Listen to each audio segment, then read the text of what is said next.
দেশ স্বাধীন হয়েছে কি হয়েছে না ওই প্রশ্নে আমি আগে না যাই, কিন্তু আমি তোদেরকে আজকে একটা রিপোর্ট দেখাবো, মানে এনটিভির আগের যে রিপোর্টগুলো করা হইতো আমাদের যে সংবাদ মাধ্যমগুলার, আর বর্তমানের যে সংবাদ মাধ্যমগুলার রিপোর্টগুলো করতেছে, ওইগুলা জাস্ট দেখবি আর জাস্ট ইমেজিন করবি যে ভাই আসলে দেশকে আসলেও স্বাধীন, মানে আসলেও কি আমরা কথা বলার অধিকার পাইছি, স্বাধীনতা পাইছি। আজকের রিপোর্টটা দেখবি, তারপর মন্তব্য করবি। চল দেখি। দিল্লির আকাশে বড্ড বেশি ধোঁয়াশা, তীব্র বায়ু দূষণে ঘরের বাইরে যাওয়া দুষ্কর, দম বন্ধ হয়ে আসে মাঝে মধ্যেই। তাই বাসিন্দাদের ঘরের বাইরে না যাওয়ার পরামর্শ দেয় দিল্লি প্রশাসন। গণ অভ্যুত্থানে বাংলাদেশ ছেড়ে দিল্লিতে পালানো শেখ হাসিনার জন্য হয়তো সেটাই ভালো। ঘর থেকে বের না হওয়ার বিষয়ে একটা অজুহাত তো তিনি দাঁড় করাতে পারেন। একটা কথা মাঝখানে বইলা রাখি, কথাটা হচ্ছে গত 2টা বছর কেমন গেছে যে ক্লিক থ্রু নিউজগুলো এমন ভাবে করতে হবে যে মানুষ ক্লিক করবে, কিছু ভিতরে পাক বানা পাক ভিউজ আসবে। কিন্তু বর্তমানে যে কন্টেন্টের ইয়াটা দেখতেছো, একটা কি বলে এটারে, কোন ভাষায় বললে তুমি বুঝবা, কোয়ালিটি বলা যাইতে পারে। তাদের যে স্টোরি টেলিং মানে অসাধারণ ভাই। এনটিভি এত সুন্দরভাবে উপস্থাপন করতে পারে, এটা কি কখনো তুমি ভাবছিলা? তারা কি আগে সাহস পাইছে না, নাকি কথা বলার অধিকার পাইছে না, সেটা একটু কমেন্টে লিখবা। চলো। দিল্লির আকাশের মতোই হাসিনার ভাগ্যের অবস্থাও গুমোট। তিনি 1.5 হাত সামনে কি আছে তাও দেখতে পান না। মিত্র ভারত তাকে দিল্লিতে আশ্রয় দিলেও মাথার উপর ঘুরছে নানা বিধিনিষেধ। বাইরে তার বের হওয়া হয়তো নিষিদ্ধই একরকম, সেই সাথে ফেসবুক লাইভেও মুখ দেখানোও মানা হয়তো। যে কারণে একসময় টিভি এয়ার টাইমের অর্ধেকটা দখলে রাখা হাসিনা ফেসবুকেও আসেন অডিও লাইভে। কণ্ঠ তার শোনা গেলেও নামটা থাকে গোপন।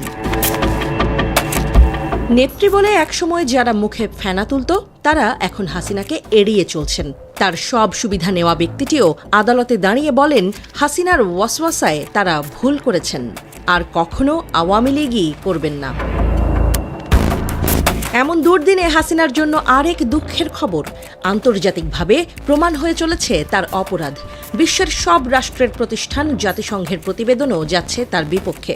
কাজে লাগছে সেই অ্যাওয়ার্ড। সবাই দেখছে কতটা জঘন্য কাজ করেছেন তাদের চ্যাম্পিয়ন অফ দ্য আর্থ।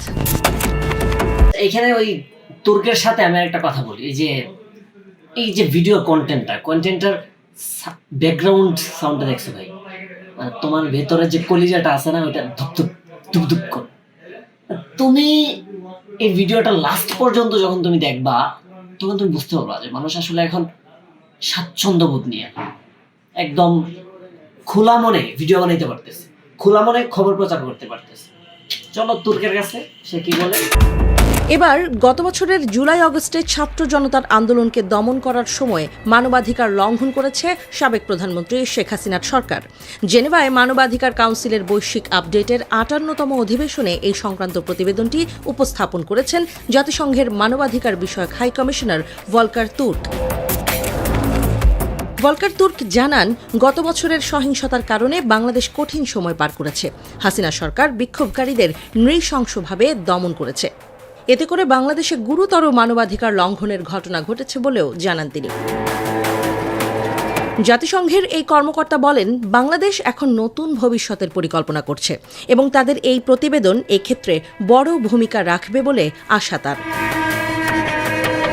এর আগে এখানে একটা কথা বলা আছে যে আপা, মানে আমাদের আপা যাই হোক, আপা বাংলাদেশে ফেরত আসবে কিনা এটা প্রশ্ন। ওই দিন আন্দালিব রহমান পার্থের একটা টকশো দেখতেছিলাম, ওইখানে দেখলাম তিনি একটা ব্যবস্থারে দুইভাবে উপস্থাপন করলেন। একটা হচ্ছে যে মানুষের পতন 2 রকমের হইতে পারে, একটা হচ্ছে রাজনৈতিক পতন আর একটা সামাজিক পতন।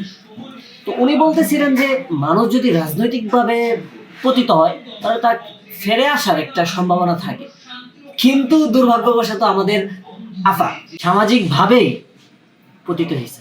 এবং আমাদের যে বাংলাদেশের মানুষ আছে তারা গ্রহণ করতে চান না, আমাদের যে বর্তমান প্রজন্ম তারা তাকে গ্রহণ করতে চান না। যারা লীগ ছিল তারাও এখন তাকে গ্রহণ করতে চায় না। আসলে তারা কারা তাকে গ্রহণ করতে চায় সেটা একটু লিখেন তো দেখি, আসলে এমন কে কে আছে। গত 12ই ফেব্রুয়ারি জুলাই গণ অভ্যুত্থানে বাংলাদেশে সংঘটিত মানবাধিকার লঙ্ঘনের তদন্ত প্রতিবেদন প্রকাশ করে জাতিসংঘের তদন্ত কমিশন। এতে বলা হয়, পতিত হাসিনা সরকার সহিংস উপায় ব্যবহার করে গুরুতর মানবাধিকার লঙ্ঘন করেছে। জাতিসংঘের এই প্রতিবেদনে হাসিনার রাজনৈতিক ক্যারিয়ারে শেষ পেরেকটা ঠুকে দেওয়া হয়েছে। তার দেশে ফেরাও পড়েছে চির অনিশ্চয়তার মুখে। এবার হাসিনাকে তাই যেতে হবে হাসি না মুড়ে। হুমায়ুন আহমেদের সেই নাটকের সংলাপ এবার আপার মুখেও শোনা যেতে পারে, আমার সামনে হাসবা না, আমি হাসি পছন্দ করি না, হাসি বন্ধ। এ ভাই যে উপস্থাপিকা এই ভিডিওটার মধ্যে ভয়েস দিছে, তারা কেমনে ধন্যবাদ জানাবি ভাই? তুই লাস্ট লাইনটা আবার শোন, দেখ শোনা। এবার হাসিনাকে তাই যেতে হবে হাসি না মুড়ে। হুমায়ুন আহমেদের সেই নাটকের সংলাপ এবার আপার আগে আর কয়টা এরকম নিউজ ভিডিওর মধ্যে হাসি পছন্দ করি না। হুমায়ুন আহমেদকে তুলে আনা হয়েছে, রবীন্দ্রনাথকে তুলে আনা হয়েছে, বা আমাদের যারা সাহিত্য অঙ্গনের লোকজন আছেন তাদেরকে আনা হয়েছে। এক কথায় বলতে চাই, আমাদের আপা ফিরে আসুক বা না আসুক, আমাদের সংবাদ মাধ্যমগুলো বর্তমানে ফিরে আসছে তাদের নতুন রূপে এবং উদ্যম নিয়ে, এবং তারা ভালো কিছু করছে। আমরা তাদের থেকে আরো ভালো কিছু আশা করি। তবে এই ভিডিওটার যে এডিট করছে তাকে অসংখ্য ধন্যবাদ, আর উপস্থাপিকার প্রেমে পড়া যায়। ধন্যবাদ।